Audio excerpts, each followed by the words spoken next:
This is Newcap News with Nerman Esau. Just a reminder, daylight savings is upon us. At 2 a.m., we get to turn our clocks back, giving us an extra hour of sleep. But the local fire department is using this time to remind homeowners about fire safety. Fire officials say both daylight savings time is the best time to change the batteries in your smoke detectors. Deputy Fire Chief Dennis Cole says it's best to use some kind of actual or simulated smoke when doing so.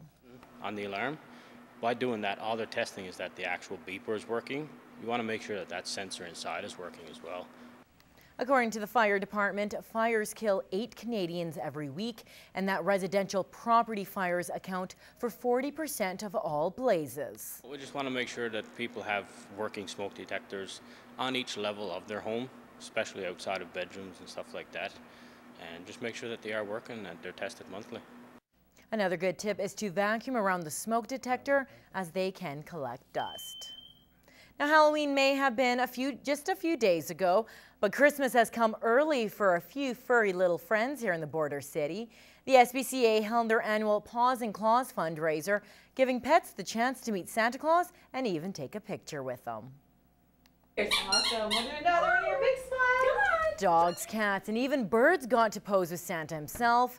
And for just $5 a portrait, photographer Jenna Marie Lamb snapped your holiday card.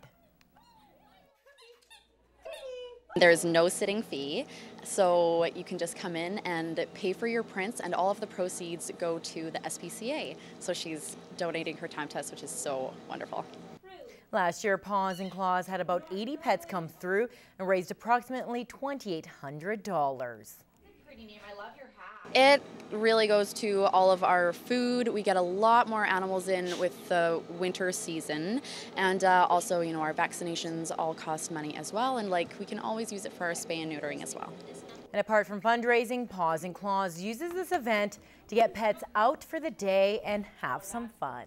Murphy, join me on the desk for our first look at sports. And I don't know, have you ever ridden a horse before? I have. I kind of looked like Mel Gibson in Braveheart when I was doing it too. I bet. Alberta girl, born and raised, have never been on a horse. What I need someone to offer me the chance to ride on a horse. So. Well, in sports, I'm not talking exactly about horses. I got Mustangs for the second year in a row. Lloydminster Musgrave Mustangs qualified for the Wheatland Bantam Football League finals, and they were hoping to end their perfect season with the championship title. Mustangs won the regular season matchup between the clubs, but that was by just 5 points. The Bandits get on the board first in this one, then make it 13-0 with 7:28 left in the first half. Mustangs go to the air to come back. Kirk Hahn connects with Leif Larson to move the chains. Then hands off to running back Dalton French in the red zone to put the Stangs within 7 before the half's out. Huge play for the home club on a Bandits punt. Liam Hayward takes it from his own end zone, outpaces 2 Bonnyville boys, and rips up the sidelines as he's got the end zone in sight. Hayward eventually is brought down, and actually Stangs get called on a penalty, so they have to march all the way back again. Leif Larson gets them back to that point and more. He scores to make it 13-12 with 5 minutes left in the third. Start of the fourth. Mustangs in the red zone. The ball is stripped completely clean from Quinn McPherson. It's an open field for the visitors. One disastrous play puts Bonnyville in front, and they'd shut Lloydminster down for the rest of it. Mustangs lose their first game all year, 19-12 in the finals. I don't know. I thought we had a pretty good season. It was really disappointing that we couldn't pull through for the last final game. I thought we did a really hard-fought game for our team. And, you know, the best of luck for next year for all the upcoming Mustangs. And I just hope you guys can win it next year. There's a lot of disappointed boys, especially the guys that were second-year players, because they went through this exact same thing last year. So, yeah, there's a lot of disappointment and some tears, but you know what? We put a little bit of a different spin on it. We've had a pretty successful season. We just fell short in the final game, that's all. The Lakeland Rustlers women's basketball team is in action at the moment at Lakeland College Gym. Last night, they were trying to stretch their winning streak to start the season to 3 games. The girls got off to a slow start in the first quarter, but took off in the second. holding Lethbridge to 10 second quarter points en route to an 84-52 win. Hannah Crease-McLean led the way for the Rustlers with 15 points as they extend their winning streak to 3 games. The men were looking to improve their record to 2-1, and they pulled out the win late in the game, going on to the 102-94 win over Lethbridge.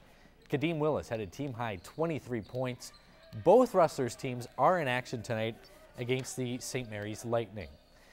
The Lakeland Rustlers women's volleyball team swept the Briarcrest Clippers last night, winning 25-21, 25-20, 25-20.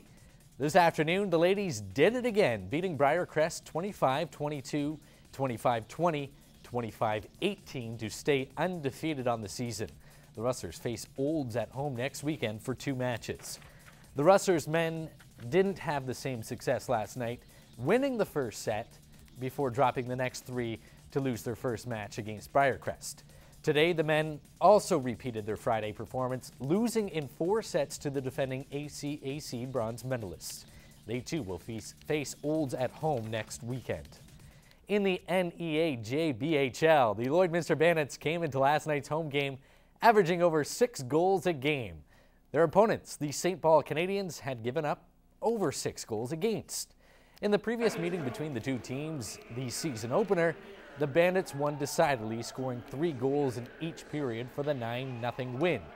This game was surprisingly deadlocked after one at 0-0.